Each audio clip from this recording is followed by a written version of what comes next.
Assalamualaikum warahmatullahi wabarakatuh. Jumpa lagi dengan saya di channel Alhamdulillah.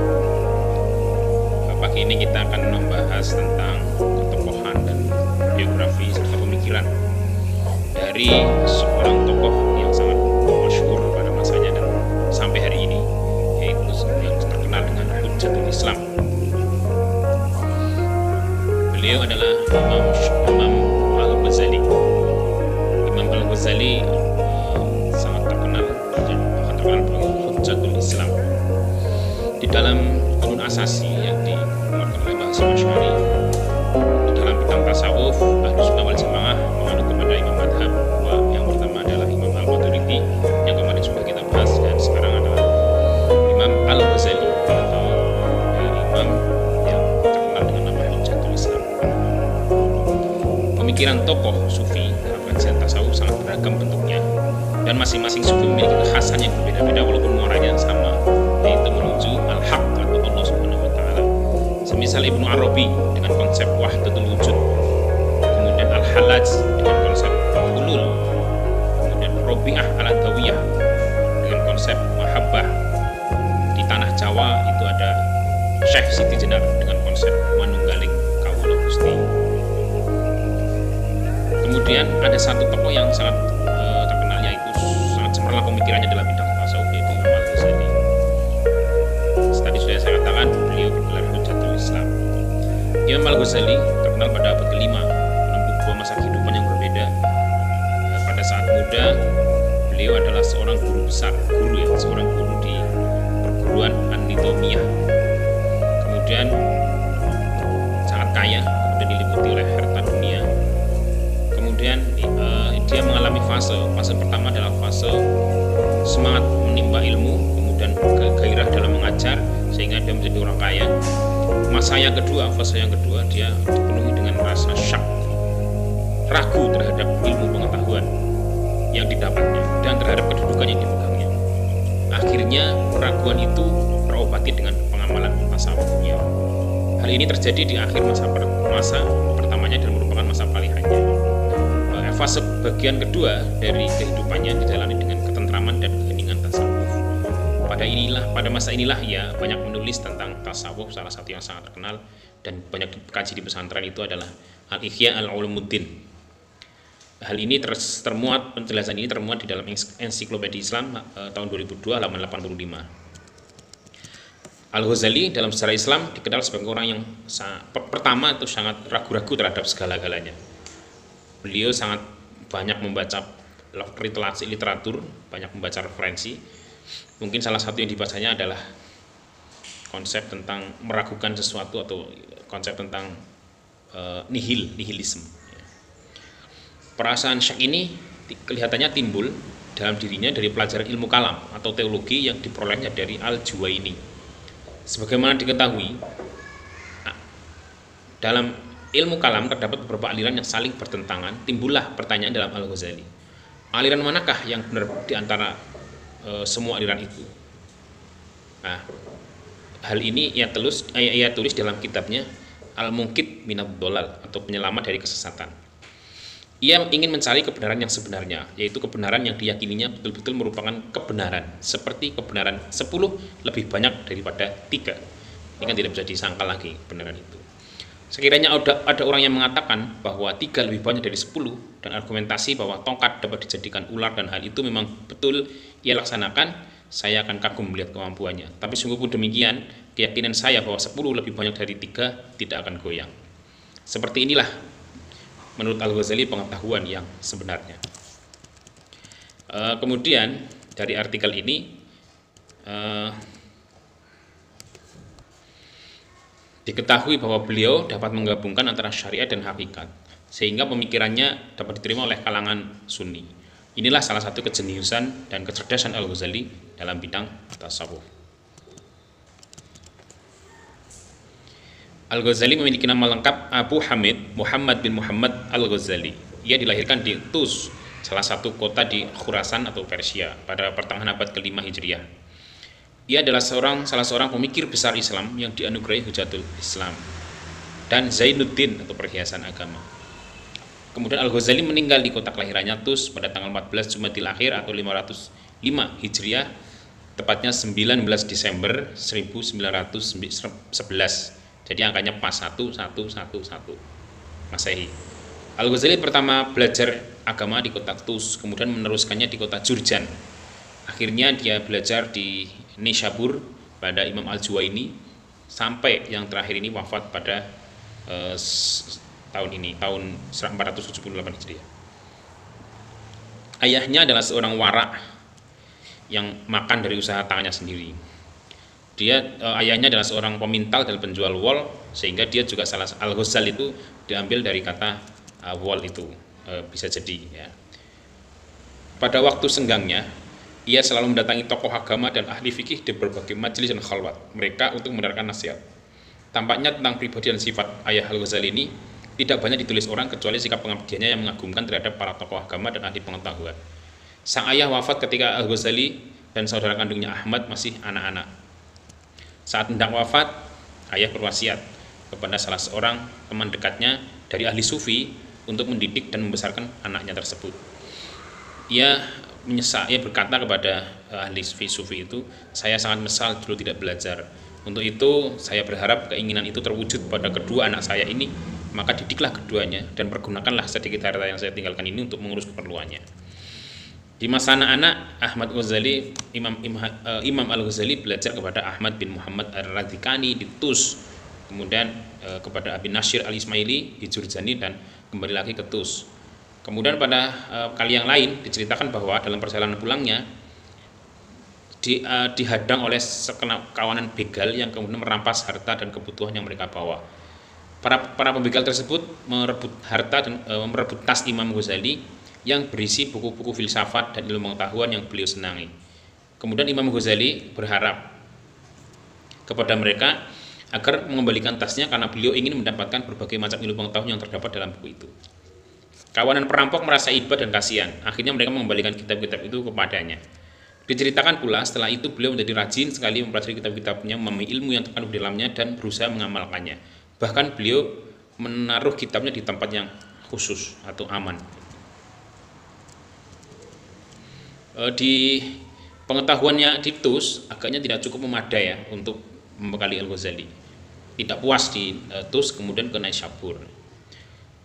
Di kota Baghdad ya, nama Ghazali semakin populer ya, karena beliau itu sangat cerdas dan bisa mempelajari ilmu dalam waktu yang sangat singkat. Bahkan Ghazali sempat menampilkan karya perdananya di bidang ilmu fikih, Mangkul fi ilmil usul, yang kemudian semakin lengkaplah ilmu yang diterima saat di Nishabur. Di sekolah Nidhamiyah ia diangkat menjadi dosen dalam usia 25 tahun. Kemudian setelah gurunya Al-Juwaini wafat, Ghazali pindah ke Muaskar dan berhubungan dengan Nizam Al-Mulk atau Perdana Menteri Sultan Bani Seljuk, yang kemudian mengangkatnya menjadi guru besar di perguruan Nidhamiyah Baghdad. Pengangkatannya ini didasarkan atas reputasi ilmiahnya yang begitu besar. Nah, makanya kemudian Al-Ghazali di Baghdad ini menjadi semakin terkenal. Kemudian di Baghdad inilah mulai berhubungan dan berpolemik dengan para golongan Batiniyah Ismailiyah dari kaum filosof. Ya. Di sini dia mengarang banyak sekali buku-buku, termasuk yang sangat terkenal yaitu kritik terhadap filsafat atau Tahafutul Falasifah. Kemudian dilawan lagi oleh Ibnu Rushd dengan Tahafutut Tahafut. Nah, jadi pada waktu itu perdebatannya melalui kitab dilawan dengan kitab. Nah, kita sekarang harus mulai meniru tradisi ini. Setelah ibadah haji ya, ini singkat saja, tahun 489 Imam Ghazali pergi ke Syam dan tinggal di Damaskus, mengajar di ruangan sebelah barat masjid kota itu. Dari situ lalu dia pergi ke Baitul Maqdis untuk beribadah. Diriwayatkan bahwa dari sana dia terus pergi ke Mesir dan untuk beberapa lama tinggal di Iskandaria, dan kemudian dia kembali ke Tus untuk menulis karyanya. Kemudian menurut Ibnu Kholikan, dia diminta untuk kembali ke Nishabur dan mengajar di perguruan Nidhamiyah. Setelah berkali-kali diminta, Lalu ia memutuskan meluluskan permintaan itu. Namun dia kembali meninggalkan perguruan tersebut dan kembali ke rumahnya di Tus, mendirikan khonaah bagi para sufi serta madrasah bagi para penuntut ilmunya, serta menghabiskan waktunya untuk berbuat kebajikan seperti menghatamkan Quran, bertemu dengan para sufi dan mengajar sampai dia menghadap Tuhannya. Ini pada tahun sebelum meninggal. Pada peristiwa yang sangat di Damaskus itu, ia meninggalkan semua jabatannya, yang semua jabatan yang disandangnya menjadi rektor, guru besar di Baghdad. Ia mengembara ke Damaskus dan disitulah ia mengisolasi diri atau uzlah istilahnya, untuk beribadah, berkontemplasi dan sufistik yang berlangsung selama 2 tahun. Jadi selama 2 tahun muzlah Imam Ghazali itu. Nah, kemudian pada tahun 490 Hijriah menuju Palestina, berdoa di samping kubur Nabi Ibrahim alaihissalam. Kemudian ia berangkat ke Mekah dan Madinah untuk menunaikan ibadah haji dan berziarah ke makam Rasulullah SAW. Setelah itulah ia lepas dari kegoncangan jiwa dan menjalani jalan tasawuf. Nah, karya-karya yang sangat fenomenal sehingga dia terkenal dengan nama Hujatul Muslim itu, yang pertama adalah Al-Mukhtasar Ihya Ulumuddin. As-Subki di dalam Tabaqat menyebut bahwa karangan Imam Al-Ghazali itu ada 58. Kemudian di dalam Miftahus Sa'adah Al-Misbah Asyadah menyebut bahwa karyanya mencapai 80 buah. Nah, persoalan jumlah ini tidak ada yang baku karena tidak ada yang langsung bisa melacak semua tulisannya pada waktu itu. Belum ada handphone, belum ada internet. Bahkan menurut tulisan, ada sebuah tulisan yang menyatakan bahwa karya Imam Ghazali itu mencapai 999 buah. Ini sangat tidak sebanding dengan umurnya yang hanya 51 tahun. Jumlah kitab yang ditulis Al-Ghazali belum disepakati sampai hari ini. Masih belum ada jumlahnya yang bisa yang paling terkenal di antara semua karya-karyanya dan fenomenal. Yang pertama itu adalah Ihya Ulumuddin yang mencapai 4 jilid, saya punya kitabnya itu. Kemudian yang fenomenal lagi adalah Tahafutul Falasifah, tadi sudah saya sebutkan. Kemudian Al-Iqtisad fil I'tiqad, inti dari ilmu kalam. Kemudian Al-Munqidh minadh Dhalal, menjelaskan tentang tujuan rahasia ilmu. Kemudian Jawahirul Quran, rahasia-rahasia yang terkandung dalam Quran. Kemudian Mizanul A'mal, falsafah keagamaan. Al-Maqasidul Asna fi Ma'ani Asma'illah Al-Husna, tentang nama-nama Tuhan. Kemudian Faisal at-Tafriq bainal Islam wa Zindiqah, perbedaan antara Islam dan Zindik. Kemudian Al-Qistas Al-Mustaqim, jalan untuk mengatasi perselisihan pendapat. Jadi ini yang sangat terkenal itu kitab-kitabnya hanya ini. Tapi yang lainnya sangat banyak seperti yang dikaji di pesantren, Ya Waladi, Ayyuhal Walad, surat kepada anaknya, itu menjadi kitab itu yang dipelajari, tapi tidak tersebutkan di dalam 10. Nah, ada menurut konon ada 999 karya. Nah, apa pendapat Imam Ghazali tentang tasawuf? Menurut Al-Ghazali, setelah sedemikian lama mencari kehidupan ini, ia akhirnya menemukan jalan tasawuf atau jalan sufi. Jalan sufi adalah pencari kebenaran yang paling hakiki. Menurutnya, jalan sufi adalah paduan ilmu dengan amal. Sementara sebagai buahnya adalah moralitas. Juga tampak olehnya bahwa mempelajari ilmu para sufi lewat karya-karya mereka ternyata lebih mudah daripada mengamalkannya. Bahkan ternyata pula bahwa keistimewaan khusus milik para sufi tidak mungkin tercapai hanya dengan belajar, tapi harus dengan ketersingkapan batin atau kasyaf, keadaan rohaniyah serta penggantian tabiat-tabiat. Dengan demikian menurutnya, tasawuf adalah semacam pengalaman maupun penderitaan yang real. At-Thariq atau jalan. Menurut Al-Ghazali ada beberapa makomat yang harus dilalui oleh seorang calon sufi. Pertama, tobat. Pertama harus melalui jalan tobat. Hal ini mencakup 3 hal: ilmu, sikap, dan tindakan. Ilmu adalah pengetahuan seseorang tentang bahaya yang diakibatkan dosa besar. Pengetahuan itu melahirkan sikap sedih dan menyesal yang melahirkan tindakan untuk bertobat. Tobat harus dilakukan dengan kesadaran hati yang penuh dan berjanji pada diri sendiri untuk tidak mengulangi perbuatan dosa. Kedua, sabar. Yang pertama tobat, yang kedua harus sabar. Al-Ghazali menyebut ada 3 daya dalam jiwa manusia, yaitu daya nalar, daya yang melahirkan dorongan untuk berbuat baik, dan daya yang melahirkan dorongan berbuat jahat. Jika daya jiwa yang melahirkan dorongan berbuat baik dapat mempengaruhi daya yang melahirkan perbuatan jahat, maka seseorang dapat dikategorikan sabar.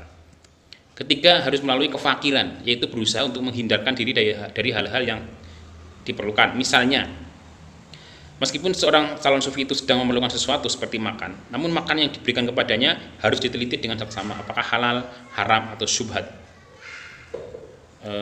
Syubhat itu ragu antara halal dan haramnya. Jika haram atau syubhat, makanan itu harus ditolaknya, kendati pun makanan itu sangat diperlukannya. Untuk itu juga harus dilihat motivasi orang yang memberinya. Kemudian jalan keempat adalah zuhud. Dalam keadaan ini, seorang calon sufi harus meninggalkan kesenangan duniawi dan hanya mengharapkan kesenangan ukhrawi. Kelima, jalan yang kelima menurut Ghazali adalah tawakal. Menurut Al-Ghazali, sikap tawakal lahir dari keyakinan yang teguh akan kemahakuasaan Allah sebagai pencipta. Dia berusaha melakukan apa saja terhadap manusia. Walaupun demikian, harus pula diyakini bahwa dia juga Maha Rahman, Maha Pengasih, tak pilih kasih kepada makhluknya. Karena itu manusia seharusnya berserah diri kepada Tuhannya dengan sepenuh hati. Dalam penyerahan diri kepada Allah Subhanahu wa taala, seorang sufi merasakan dirinya tiada lagi. Tingkat tawakal yang paling tinggi adalah berserah diri bagaikan mayat. Keenam, makrifat. Jalan keenam, makrifat. Makrifat yaitu mengetahui rahasia Allah dan mengetahui peraturan-peraturannya tentang segala yang ada. Pengetahuan yang diperoleh dari makrifat lebih bermutu dari pengetahuan yang diperoleh oleh akal. Makrifat inilah yang kemudian menimbulkan mahabbah atau cinta kepada Allah Subhanahu wa taala. Seorang murid yang menempuh jalan sufi menurut Ghazali harus konsisten menjalani hidup menyendiri, diam, menahan lapar dan tidak tidur malam hari. Hal ini semua dimaksudkan untuk membina kalbunya supaya dia dapat menyaksikan Tuhannya. Dan manfaat hidup menyendiri menurut Ghazali adalah untuk mengosongkan kalbu dari berbagai pesona duniawi yang menghambat jalan para sufi. Sebab pelaksanaan jalan sufi tidak lainnya adalah penaklukan hambatan-hambatan serta tidak terdapat hambatan menuju Allah kecuali tabiat-tabiat yang muncul dari sikap berpaling pada pesona duniawi. Ini tertulis di dalam kitab Taftazani halaman 170. Nah, kemudian tadi sudah dijelaskan, makrifat adalah esensi taqarrub atau pendekatan kepada Tuhan. Makrifah merupakan hasil penyerapan jiwa yang mempengaruhi kondisi jiwa seorang hamba yang ada akhirnya akan mempengaruhi seluruh aktivitas ragawi. Ilmu ibarat seperti melihat api, sementara makrifat adalah cahaya yang memencar dari nyala api tersebut.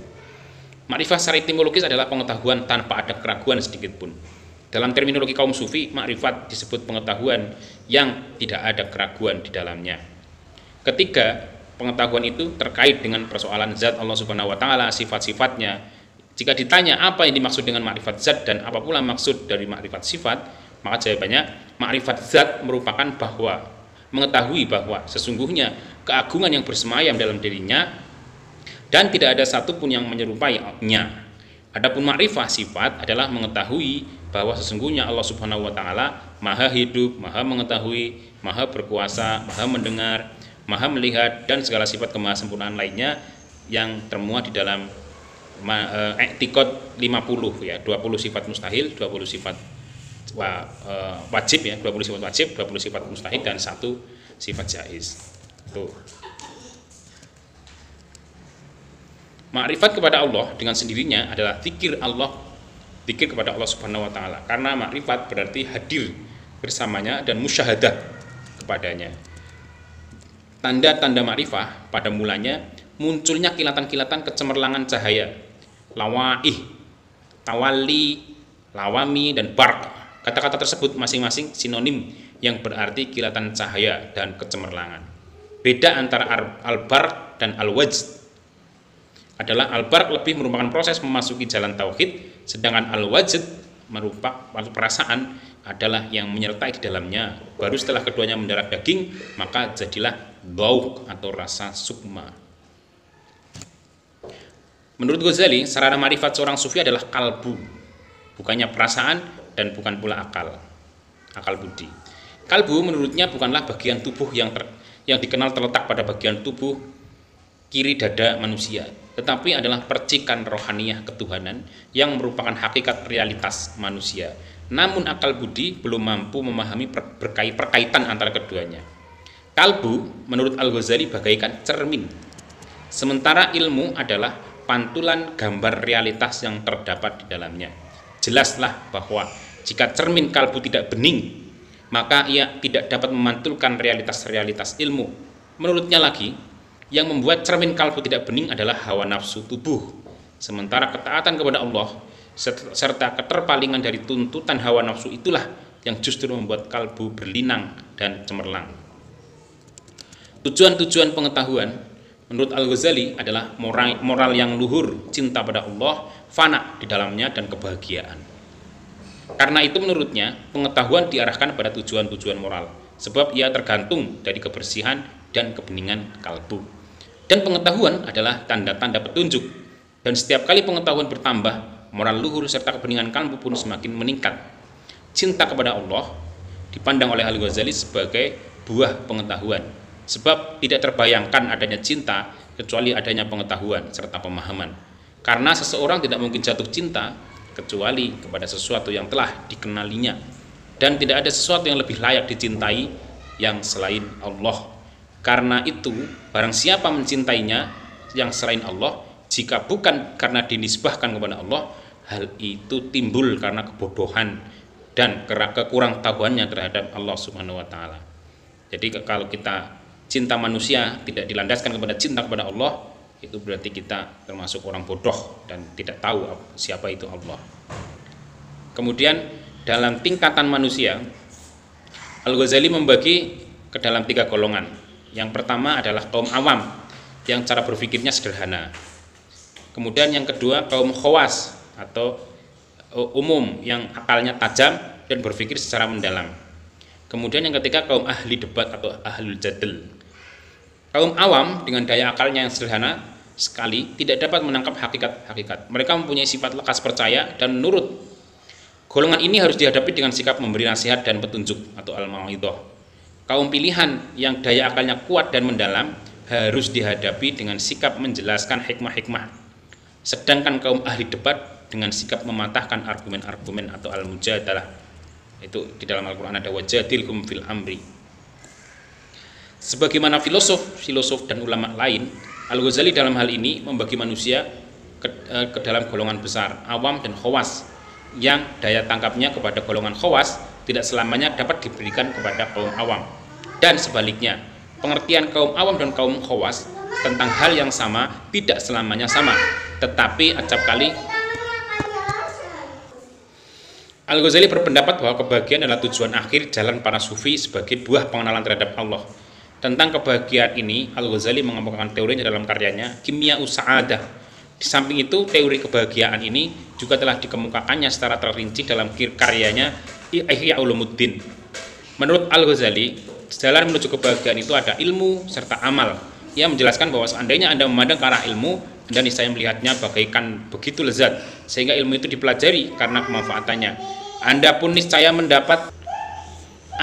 mendapatkannya sebagai sarana menuju akhirat serta kebahagiaannya, dan juga sebagai jalan mendekatkan diri kepada Allah. Namun hal ini mustahil tercapai kecuali dengan ilmu tersebut, dan yang paling tinggi peringkatnya sebagai hak umat manusia adalah kebahagiaan abadi. Sementara yang paling baik adalah sarana ilmu tersebut, yaitu amal yang mengantarkannya kepada kebahagiaan tersebut. Dan kebahagiaan tersebut mustahil tercapai dengan ilmu cara beramal. Jadi asal kebahagiaan di dunia dan akhirat sebenarnya adalah ilmu.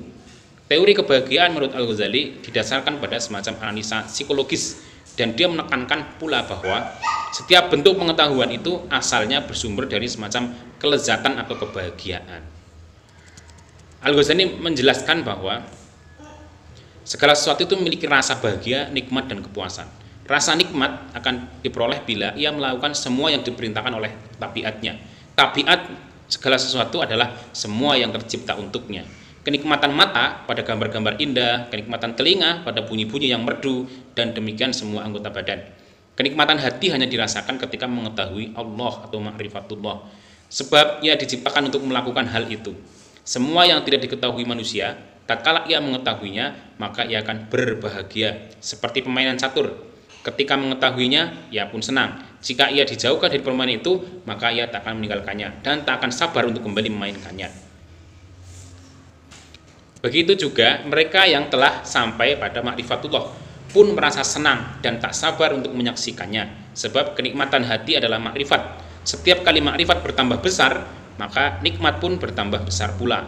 Karenanya ketika manusia mengetahui sang menteri, maka ia akan senang. Lebih-lebih jika tahu sang raja, maka kebahagiaannya tentu akan lebih besar lagi. Tak ada satu eksistensi pun di alam ini yang lebih mulia dari Allah Subhanahu wa Ta'ala, sebab kemuliaan yang dimiliki semua oleh sebabnya. Yang dimiliki oleh sesuatu selain Allah adalah sebab karena Allah. Semua keajaiban alam adalah karyanya. Ada pengetahuan atau makrifah yang lebih mulia selain pengetahuan tentangnya. Tak ada kenikmatan yang melebihi nikmat makrifatnya. Tak ada pemandangan indah yang melebihi hadiratnya. Semua nikmat dari nafsu duniawi tergantung pada jiwa. Ia akan berakhir bersama kematian. Sedang pengetahuan atau makrifat tentang ketuhanan tergantung pada hati. Ia tidak lenyap bersama kematian, sebab hati tidak akan hancur dan bahkan kenikmatannya akan lebih banyak.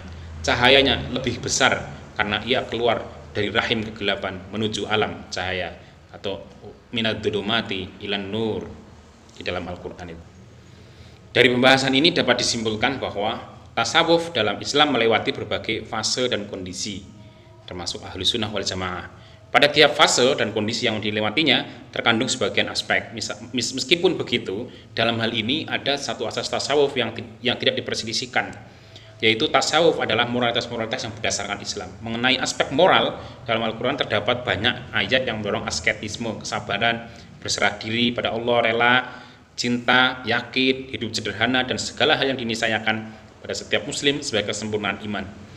Selanjutnya dari uraian di atas, dari uraian ini dapat disimpulkan bahwa inti dari pemikiran Al-Ghazali adalah yang pertama, tentang jenjang atau makomat menurut Al-Ghazali yang harus dilalui oleh seorang calon sufi atau seorang yang ingin melakukan perjalanan makrifat. Yang pertama adalah tobat, yang kedua sabar, yang ketiga kefakiran, yang keempat zuhud, yang kelima tawakal, dan yang kelima adalah makrifat. Makrifat inilah yang kemudian menimbulkan mahabbah atau mencintai Allah Subhanahu wa Ta'ala. Makrifat adalah esensi taqarrub atau pendekatan pada Tuhan. Makrifat merupakan hasil penyerapan jiwa yang mempengaruhi kondisi jiwa seseorang hamba yang akhirnya mempengaruhi seluruh aktivitas raga. Ilmu ibarat seperti melihat api, sementara makrifat ibarat cahaya yang memancar dari nyala api tersebut. Kedua, sarana makrifat seorang sufi menurut beliau adalah kalbu, bukannya perasaan dan bukan pula akal budi. Kalbu menurutnya bukanlah bagian tubuh yang kita kenal di bagian kiri dada manusia, tapi adalah percikan rohaniah ketuhanan yang merupakan hakikat realitas manusia. Namun akal budi belum mampu memahami berkaitan antara keduanya. Kalbu menurut Al-Ghazali bagaikan cermin, sementara ilmu adalah pantulan gambar realitas yang terdapat di dalamnya. Jelasnya, jika cermin kalbu tidak bening, maka ia tidak dapat memantulkan realitas ilm. Ketiga, tentang manusia, Al-Ghazali membagi manusia dalam 3 golongan, yaitu awam yang cara berpikirnya sederhana, kedua khawas atau elect atau terpilih, atau khusus yang akalnya tajam dan berpikir secara mendalam. Yang ketiga, kaum ahli debat atau ahlul jadl. Adapun tentang kebahagiaan, Al-Ghazali berpendapat bahwa kebahagiaan adalah tujuan akhir jalan para sufi sebagai buah pengenalan terhadap Allah Subhanahu wa Ta'ala.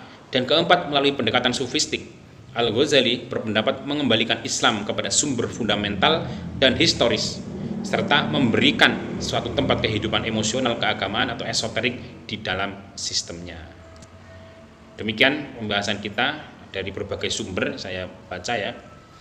Dari ada referensinya dari Al-Ghazali, nama pengarangnya Al-Tafsazani, kemudian Abu Muhammad Iqbal Maftuhin, kemudian dari Nasution Ahmad Bangun, Supriyadi Dedi, kemudian Syukur Amin Masharuddin 2002, kemudian ensiklopedi Islam ya, kemudian sejarah peradaban Islam karya Yatim Badri, kemudian ada Sirajuddin Zar. Nah ini pembahasan kita untuk tokoh Hujjatul Islam yang sangat terkenal yaitu Imam Ghazali. Mohon maaf kalau videonya terlalu panjang. Tetap menjaga kesehatan dan semangat untuk belajar. Wallahul muwaffiq ila aqwamit thoriq. Assalamualaikum warahmatullahi wabarakatuh.